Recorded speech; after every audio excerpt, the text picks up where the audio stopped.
bonjour Valérie Hainaut. Bonjour. Merci d'être venue sur le plateau et bienvenue. Merci à vous. Alors, vous êtes propriétaire et gestionnaire du domaine de Poulaine, c'est bien ça. Et votre domaine a été désigné mercredi dernier le site emblématique de la mission Berne pour la région. J'imagine que c'est un grand honneur. Oui, c'est un grand honneur. Je suis très, très contente pour le domaine, très contente pour le village et c'est un travail d'équipe. Vraiment, merci. D'accord. C'est la première fois qu'un site indrien est nommé. Dans le Berry, c'est le deuxième, puisqu'il y avait eu la grange pyramidale de Jars en 2020. Pourquoi vous pensez que votre dossier a été retenu parmi tous les sites de France ? Si je vous réponds franchement, je dirais je n'en sais rien. D'accord. Je sais pas. C'est la première fois que le domaine est désigné pour un prix. Et c'est vrai que je suis un petit peu encore sous le choc. Sous le choc, oui. Voilà. Parce qu'il y a eu 6300 sites qui sont en péril en France, donc c'est une sélection, avec 4 critères: l'intérêt patrimonial, culturel, l'état en péril, la maturité du projet et l'impact sur le territoire.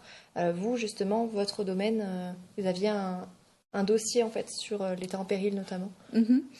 Oui, j'avais un dossier en effet sur tout ce qui existe, donc le côté patrimonial existe et il est même de plus en plus, il se renforce et j'en suis très heureuse pour Poulaine, pour la commune de Poulaine, pour le domaine, pour la maison. Le côté culturel, j'essaye en effet de le développer et grâce à ces restaurations, je compte bien continuer. Il y a eu aussi le projet des Nouvelles Renaissances qui a permis à ce projet de pouvoir exister. Voilà. Et puis l'état en péril avancé aussi peut-être du domaine, la charpente. L'état en effet d'un des communs est vraiment catastrophique. C'est le commun qui date du début du 19e. Que je nomme commun Brett parce qu'il est en lien avec une famille qui est restée presque 200 ans propriétaire du domaine et qui a été aussi maire et qui a fait beaucoup de choses sur la commune de Poulaine.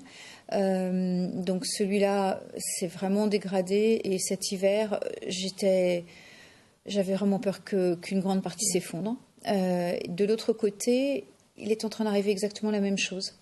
C'est encore beaucoup plus ennuyeux parce que c'est le seul bâtiment qui, pour l'instant, nous permet d'avoir des sanitaires pour le public et une salle de pause. Et on a en plus tout notre côté technique dessus. D'accord. Donc voilà. Donc là, il va y avoir des travaux. Grâce aussi à cette nomination, vous allez pouvoir avoir une aide financière. Alors oui, que l'on ne connaît pas pour le moment. C'est une aide que l'on découvrira au moment des Journées du patrimoine. Bien entendu, de toute façon, le coût des travaux, le montant des travaux est supérieur à l'aide. Après, le domaine où moi, on n'a pas de trésorerie pour ces travaux, mais ça permettra, j'espère, de pouvoir emprunter pour mener à bien ce gros œuvre. Les grosses œuvres, parce que vous avez estimé à 700 000 € à peu près le montant des travaux. C'est ce qui a été estimé avec les frais d'architecte, oui, tout à fait. D'accord. Et après, les donc, deux communs. vous allez pouvoir aussi peut-être emprunter grâce à cette nomination ou faire même des cagnottes participatives pour la rénovation. Oui, en effet, il y a diverses possibilités. Je les connais pas toutes encore. C'est un petit peu trop récent. Et comme en parallèle, j'étais très préoccupée par la saison culturelle à venir, par la préparation du jardin. Donc c'est vrai que je vais prendre le temps de réfléchir au mieux pour pouvoir mener ces travaux au mieux pour protéger cette maison. On aura aussi le loto du patrimoine où vous allez participer du coup. Oui, alors donc en fait la mission Berne, site emblématique, c'est donc le loto du patrimoine, ce qui veut dire que les 18 sites qui sont retenus seront sur les tickets du loto du patrimoine et les Français pourront donc acheter ces tickets pendant les journées du patrimoine. Très bien. On peut revenir un petit peu sur l'histoire du lieu. Il existe depuis combien de temps ce domaine ? Alors les premières archives que l'on ait retrouvées datent de 1340. Ce qui est maintenant vraiment fascinant, en tout cas pour moi, c'est que jusqu'en 2018, on ne connaissait pas, on n'avait pas de datation de la charpente. On l'a aujourd'hui, donc elle date de la Renaissance. Et à partir de ça, on a pu retrouver son histoire. Et grâce à un architecte du patrimoine, monsieur Benjamin Mouton, aujourd'hui, on est en train de faire une étude architecturale des deux communs et du manoir. Et c'est passionnant. Et vous avez été aussi nommé Jardin remarquable en 2014 ? Oui, tout à fait. Ça, c'est aussi c'est une belle reconnaissance pour le domaine. Donc, on est dans un parc de 25 hectares avec donc 20 hectares où vous avez ou des bois ou de très beaux arbres. Et puis après 5 hectares de jardin remarquable. Très bien. Donc, on peut venir visiter le domaine. On peut venir visiter le jardin aussi. Oui, alors les groupes sont les bienvenus toute l'année, les individuels aussi, mais sur une pré-réservation Internet lorsque le domaine est fermé. Et lorsqu'il n'est pas fermé, le matin, il peut y avoir une pré-réservation Internet. Et on propose même maintenant une formule pique-nique pour rester au domaine à midi.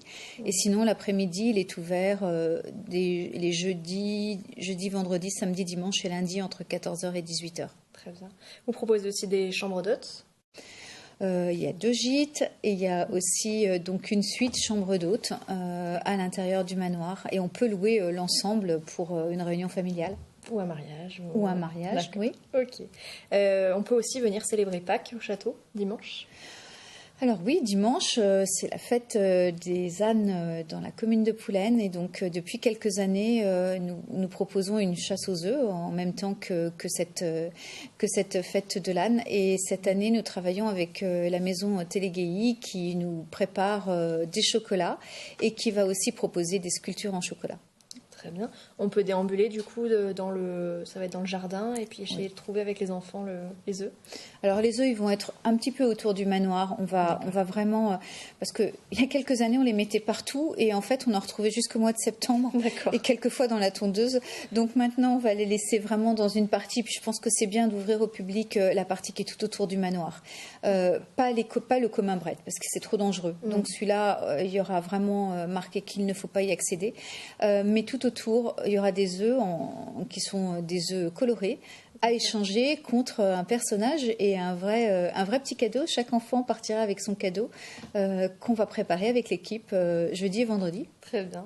Du coup, l'entrée pour la chasse aux œufs, c'est 8,50 € pour les enfants, c'est ça ? Alors oui, c'est 8,50 € pour les enfants à partir de 4 ans. Et c'est vrai qu'on m'a posé la question, mais comme je souhaitais que les adultes puissent venir, papa, maman, donc en fait, notre jardin étant pas encore complètement prêt, on a souhaité faire un tarif réduit à 5 € pour les adultes. Très bien. Et après, il y aura une préinscription peut-être pour compter le nombre d'œufs qui seront nécessaires. Ah oui, s'il vous plaît, c'est vraiment un souhait parce que il faut qu'on puisse s'organiser. Et c'est vrai que sur notre site internet, il suffit d'aller sur le bouton réservé et là on a la chasse aux œufs. Et ça nous aide beaucoup, ça nous aidera beaucoup. Eh bien, on espère qu'il fera beau dimanche en tout cas pour la chasse aux œufs. Merci, oui, j'en suis absolument sûre et pour la fête de Pâques et la fête des ânes à Poulaine aussi. Très bien, merci beaucoup d'être venu sur le plateau aujourd'hui avec nous. C'est la fin de notre édition, merci de votre fidélité. Pour la suite de votre soirée, vous retrouvez Clap de Bip et ne loupez pas votre fiction Un cœur perdu et autres rêves de Beyrouth. Très bonne soirée à toutes et à tous sur Bip TV.